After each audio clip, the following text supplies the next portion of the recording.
And now, Effective Communication with Phil Zeller, CEO, Dale Carnegie, Southwest Michigan. Hello. Question for you today, my friends. Would you want less drama in your life? Would you like to decrease the drama in your life? If you answer yes to this, you're at the right place today. Phil Zeller, Effective Communication.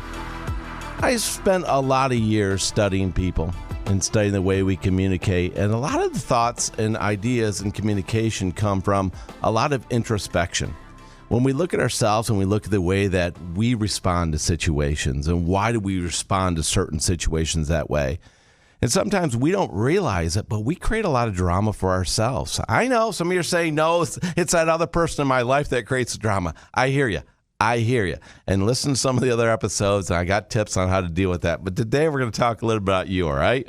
We're going to talk a little about you today and about things that you can do to decrease your drama. So as I mentioned, introspection, you look back at your life, and you've had millions of experiences in your life that have shaped who you are, the way you look at the world. And then sometimes you go back and you revisit situations. Why? Because they keep creeping up, right? Things that happened in your childhood, they come back. Year after year, every family reunion, time and time again, these things pop up, right?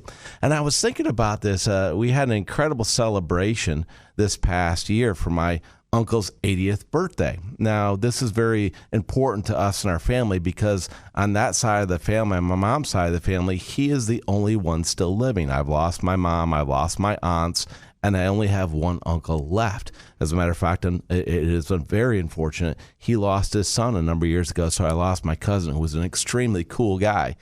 And celebrating my uncle's 80th birthday brought back a lot of memories before I was visiting him. And I thought about all the things that we've been through in his life, and which is my life. He's much older than I am. But with that being said, I remember a vivid time. There I was.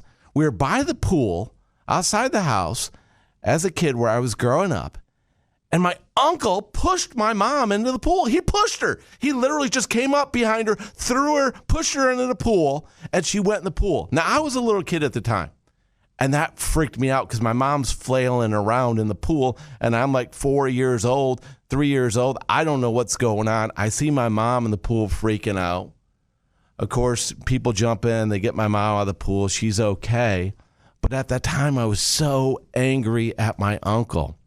Why would he do that? Why would he just push my mom in the pool? Now, some of you are saying, well, the brother and sister, that's what brothers and sisters do, right? But when you're 4 years old, do you really understand that? No, you just see your mom, the most important person in your life, getting pushed from behind and being thrown in a pool where she could drown.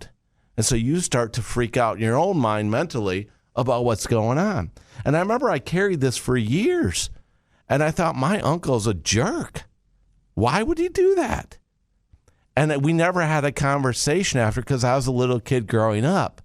But as the years went by and I started to get the wisdom from people like you and other people in my life to go have these conversations to get it out of the table. I remember I shared with my uncle one year, why did you push mom in the pool? I was so angry at you for that. He said, Phil, we were joking around. We're brother and sister. It was a joke. We were horseplay. It was for fun. I said, but it wasn't fun to me. I was a little kid, and it freaked me out. I thought my mom was going to die.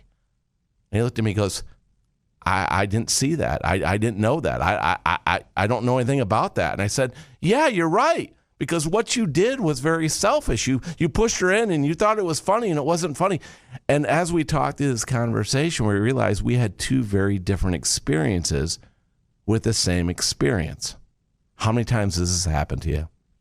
But as we talked it through, he said, well, I had no idea, Phil, and that's not what I meant. And I said, you know what? I understand now. I understand that's not what you meant.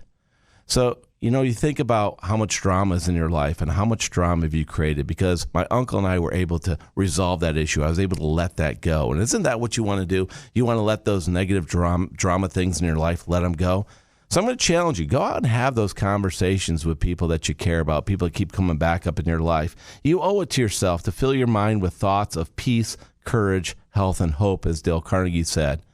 So just remember, if you're creating drama for yourself, deal with it. Go have the conversation. And I think about it. I think about his 80th birthday party we had this last year. And I think what a blast we had, and how fortunate am I to be able to celebrate this man's life and have a good time. And he had tears in his eyes when I showed up at his 80th. So I'm going to challenge all of you. Get rid of the drama in your life.